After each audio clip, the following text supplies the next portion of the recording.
Quelque chose ne va pas. Dans le vestiaire au travail, ma collègue Stéphane a parlé haut.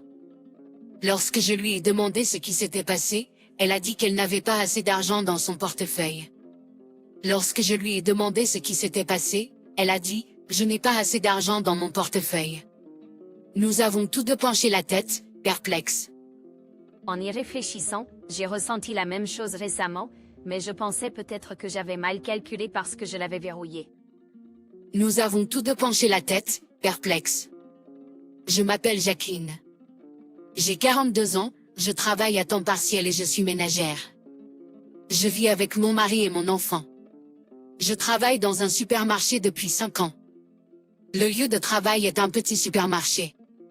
Le propriétaire l'a commencé, et il y a 2 autres supermarchés à grande échelle. Il y a un gestionnaire de magasins distincts, donc le propriétaire n'est pas toujours autour, mais il est un gars sympa qui vient parfois saluer même le personnel à temps partiel. Puisque le magasin est petit, tout le monde connaît les visages et les noms, et le personnel à temps partiel s'entend généralement bien. Stéphane, qui s'est joint autour du même moment que moi, est plus jeune d'1 an. Nous sommes devenus proches après avoir découvert que nos enfants sont dans la même classe. Nous avons commencé nos emplois à temps partiel autour du même moment et maintenant nous allons même dans les cafés et sortons nos enfants ensemble. L'autre jour, Stéphane et son enfant sont venus jouer, et les enfants étaient absorbés par leur jeu de rôle récent préféré. Je vais avoir ça, s'il vous plaît. Cela coûtera 10 $. Regardez les enfants jouer. Comme ça réchauffe toujours mon cœur. Je vais avoir ça, s'il vous plaît. Cela coûtera 10 $. Un jour, une femme charmante nommée Pierre s'est jointe à notre lieu de travail. Elle a 32 ans, a l'air plus jeune que son âge et est assez mignonne, donc elle est populaire parmi les employés masculins. Au début, nous pensions que Pierre était une bonne addition à notre équipe, mais cela a changé en 1 semaine. Tout en maintenant sa belle apparence auprès des employés masculins, son attitude envers nous est terrible. Elle blâme rapidement ses erreurs sur nous et discute souvent avec les employés masculins au lieu de travailler. Bien que personne du personnel ne se soit adressé à cela, nous avons décidé de nous concentrer uniquement sur notre propre travail. Nous l'avons même mentionné au gestionnaire de magasin, mais rien n'en est résulté. Pierre est marié mais apparemment n'a pas d'enfant.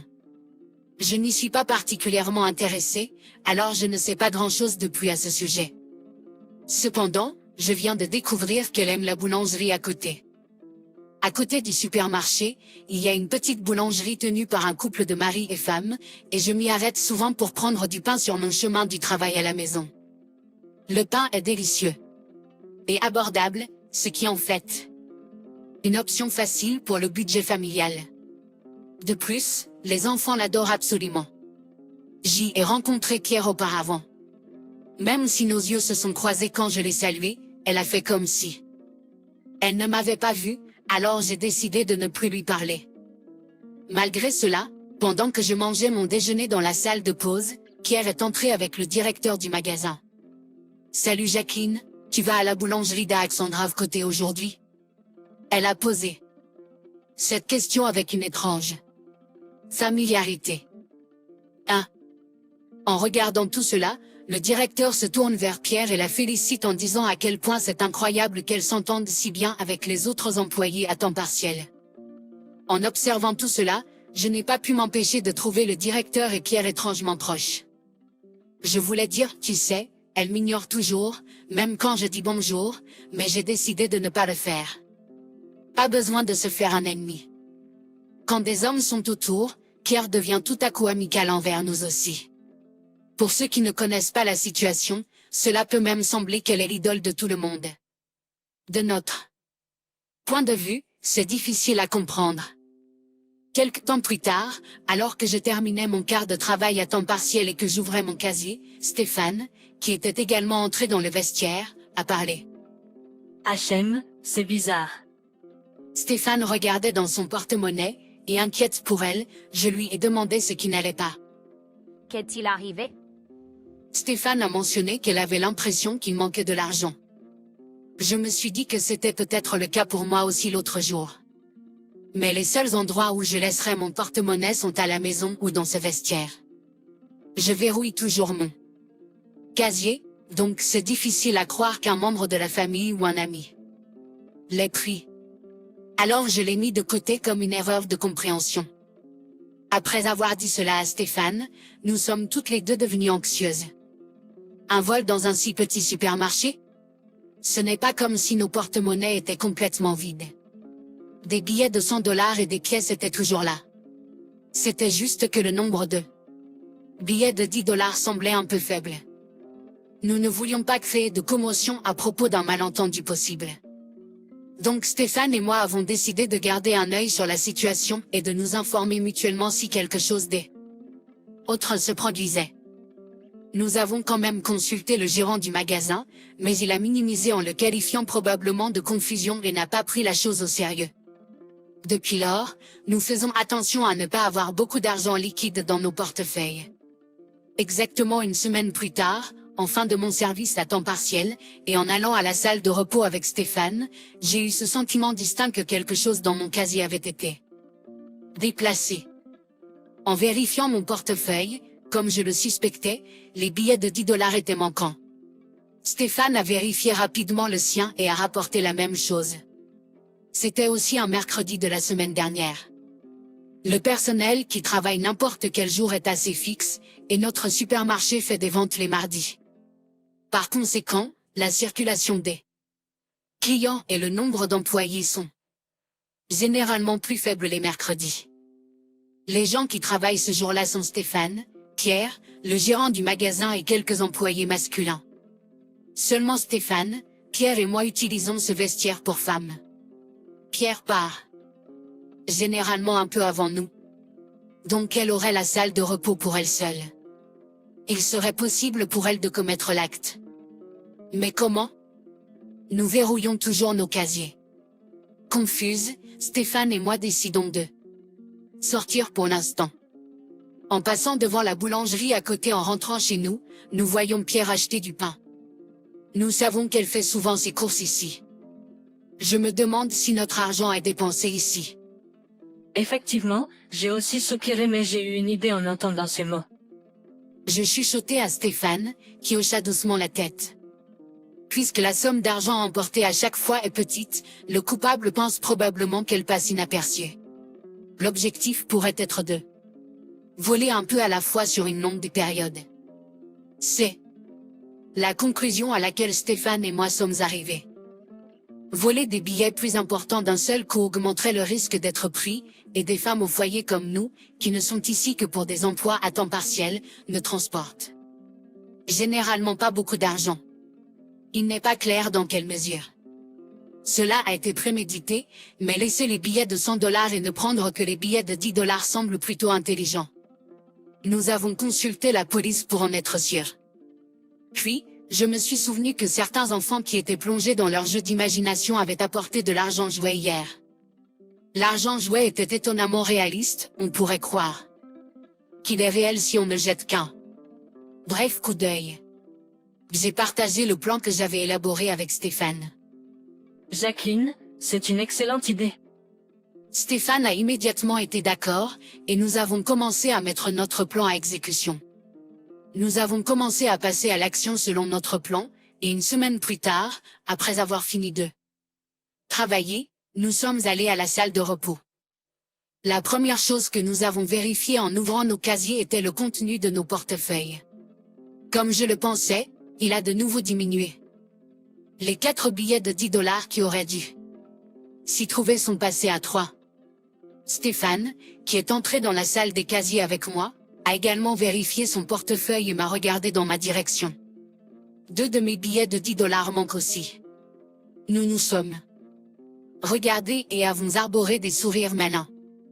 Après avoir rassemblé nos affaires, nous sommes rapidement partis du supermarché.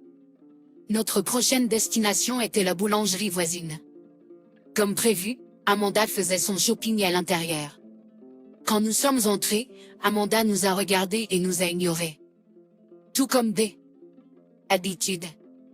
Nous avons fait nos courses en gardant un œil sur Les actions d'Amanda. Je suis désolé, mais vous ne pouvez pas utiliser cet argent. Le boulanger a dit cela à Amanda avec un regard perplexe.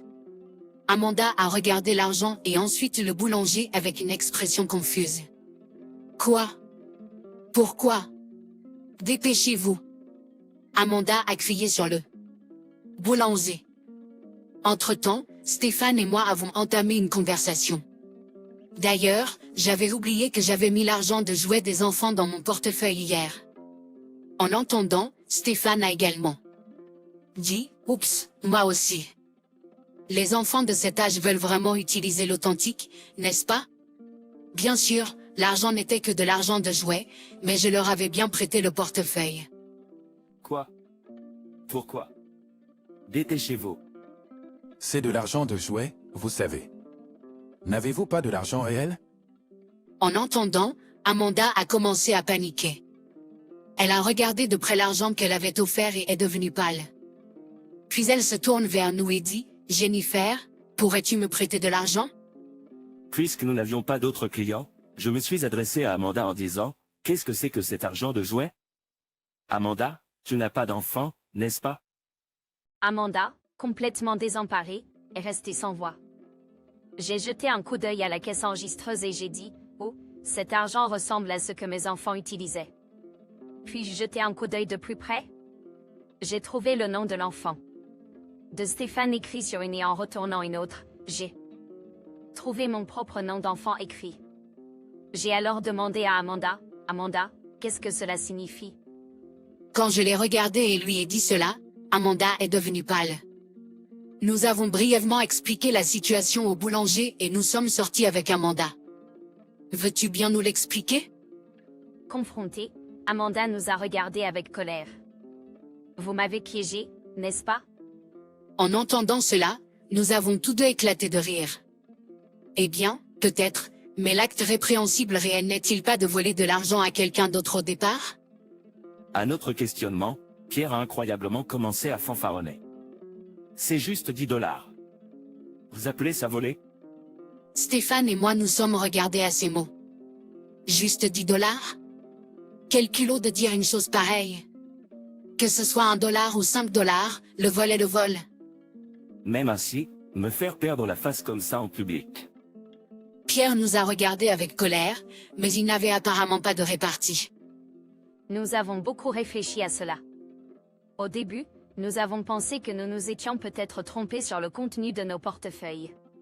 Mais Stéphane et moi avons remarqué des choses similaires se produire à plusieurs reprises, et elles coïncidaient toujours avec les jours où tu venais travailler avant de partir tôt. Nous avons remarqué que tu faisais toujours tes courses dans cette boulangerie en rentrant chez toi, et comme ils n'acceptent que l'argent comptant, nous avons mis de l'argent jouet dans nos portefeuilles. Nous ne pensions pas que tu essaierais de l'utiliser sans t'en apercevoir. Nous pensions que tu te rendrais compte et que tu arrêterais de voler, mais ce ne fut pas le cas. Quand nous l'avons remarqué pour la première fois, nous avons parlé au gérant, mais il a balayé cela d'un revers de main comme une méprise. Cela nous a semblé étrange. Est-il un complice? Parce que nous verrouillons nos casiers, et la seule personne à gérer les clés de secours est le gérant. As-tu utilisé cela pour ouvrir nos casiers sans notre permission? Je me demandais si le gérant l'ignorait simplement parce qu'il pensait que ce n'était pas assez grave. Mais s'il est complice, je peux voir pourquoi il insisterait pour que ce soit une méprise.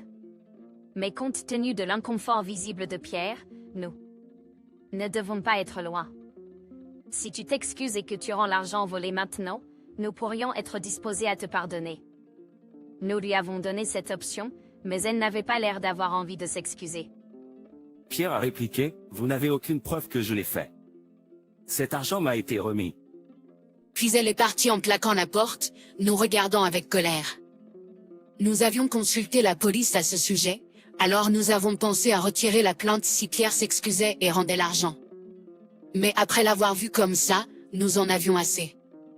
De plus, l'échange d'argent à la boulangerie pourrait servir de preuve solide, et pourtant elle prétend qu'il lui a été remis. Mais si c'est vraiment le cas, alors qui serait le coupable? Quelques jours plus tard, alors que Stéphane et moi étions au travail, la police est arrivée. Le gérant et Pierre étaient également dans la salle de retour. Nous avions consulté la police, alors ils sont venus enquêter. Pierre a admis le vol sous la pression de la police. Le mari de Pierre est arrivé, suppliant de retirer les poursuites en échange d'un paiement de règlement. D'autres avaient également été volés, mais comme les montants étaient petits, tout le monde était d'accord pour ne pas porter plainte. Nous avons donc décidé de retirer la plainte contre Pierre et de lui donner une seconde chance. Je m'installe. Ce sont principalement Stéphane et moi qui en avons le plus souffert, probablement parce que nos horaires de travail facilitaient les actes à notre rencontre. Au cours de l'interrogatoire de la police, des questions ont été soulevées sur la façon dont Amanda avait obtenu les clés de rechange. Le gérant a insisté sur le fait qu'il n'en avait aucune idée, que Amanda avait agi seule. Mais ce n'était pas quelque chose qu'un employé à temps partiel pouvait simplement prendre, compte tenu de sa responsabilité dans la gestion des clés de rechange. J'ai pensé que le gérant, en tant que complice éventuel, avait peut-être décidé de charger Amanda. Mais ce que j'ai appris plus tard était inattendu. J'avais été intrigué par la déclaration antérieure d'Amanda selon laquelle l'argent lui avait été remis, alors je lui ai demandé directement. Tu as dit que l'argent t'avait été remis. Est-ce que cela signifie que le gérant a réellement volé l'argent et que tu l'as simplement reçu de sa part? Tu as dit que l'argent t'avait été remis. Est-ce que cela signifie que le gérant a réellement volé l'argent et que tu l'as simplement reçu de sa part? Nous pensions qu'Amanda était certainement la voleuse, mais le vol s'est produit dans la salle de déverrouillage, où il n'y avait pas de caméra de surveillance, et l'instant du crime n'a pas été capturé. Je ne voulais pas justifier Amanda, mais si quelqu'un d'autre était complice, l'accusé seul ne me semblait pas juste, et je voulais dissiper les incertitudes. En entendant ma question, Amanda a baissé les yeux, et le gérant, qui a vu cela, est devenu furieux. Est-ce que tu essaies de m'incriminer? C'est toi qui as volé. Amanda a également explosé de colère. C'est toi qui as dit qu'on devrait sortir et s'amuser avec l'argent volé. C'est toi qui m'as donné la clé de rechange. C'est toi qui m'as dit d'acheter à la boulangerie à côté parce que tu aimes ça. Amanda a finalement avoué. En l'écoutant, il est apparu qu'elle et le gérant avaient une liaison. Cela m'a rendu désolé pour le mari d'Amanda, qui a dû entendre tout cela en public. Cependant, le mari d'Amanda semblait être de mon âge et était très calme. Il avait suspecté la liaison et avait dit qu'il exigerait une compensation, mais n'envisageait pas le divorce pour le moment. Il surveillerait la situation jusqu'à ce que le règlement et la compensation soient entièrement payés. Juste au moment où nous pensions que c'était la fin de l'affaire, quelques jours plus tard, la femme du gérant est entrée en fureur. Pour être précis, il s'agissait maintenant de l'ancien gérant. Au moment où la police est arrivée, le président de la société avait eu vent de l'incident et avait démis le gérant de ses fonctions immédiatement. Nous ne savons pas quel plan le président a pour la suite, mais pour l'instant, le gérant n'a pas été renvoyé. Il lui a été demandé de remettre correctement ses fonctions de direction. L'épouse qui est entrée en fureur semble avoir appelé l'ancien gérant et Amanda a demandé une compensation. Je ne pensais pas qu'Amanda démissionnerait du supermarché, mais son mari lui a dit de continuer à travailler jusqu'à ce qu'elle trouve un autre emploi, alors elle est toujours ici. Parce que l'épouse de l'ancien gérant est entrée pendant les heures d'ouverture, les clients réguliers ont également été mis au courant de la situation. De plus, elle a également expliqué la situation au couple qui tient la boulangerie voisine. Donc la rumeur s'est répandue là-bas aussi. Pierre et l'ancien gérant sont devenus quelque peu tristement célèbres. Finalement, Pierre a trouvé la situation trop inconfortable et a fini par démissionner. Selon le réseau du personnel à temps partiel, quelqu'un l'a vu travailler dans un restaurant près de la gare suivante. L'ancien gérant continue de se présenter au travail car il est en train de transférer ses responsabilités, mais il a l'air épuisé, probablement en raison des procédures de divorce en cours. On dit qu'il démissionnera une fois le transfert terminé, nous ne le verrons donc probablement que pendant quelques jours de plus. Nous avons reçu l'argent du règlement, et c'est un soulagement de savoir que nous ne nous sommes pas trompés dans nos soupçons. Je dois remercier les enfants pour avoir fait semblant, cela m'a donné l'idée de l'opération d'infiltration. Pour lui montrer ma gratitude, je passerai à la boulangerie voisine aujourd'hui et achèterai le pain préféré des enfants pour l'apporter à la maison.